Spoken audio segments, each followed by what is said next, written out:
កណ្ដាលព្រៃជ្រៅអេព្រៃ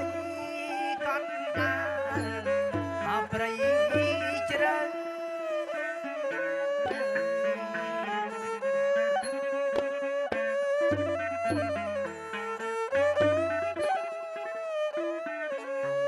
ប្រាសាទខ្ពង់ខ្ពស់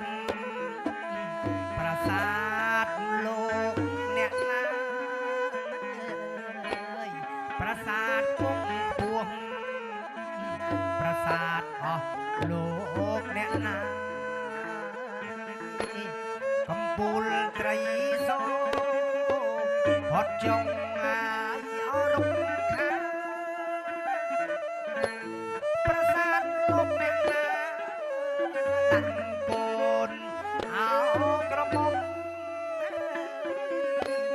ហើយអើតាំងកូនហើយអោក្រមុំ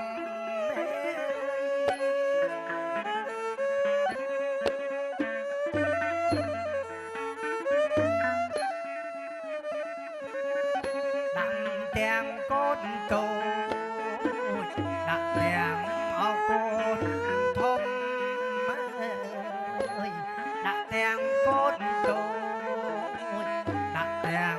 អោកូនធំអណា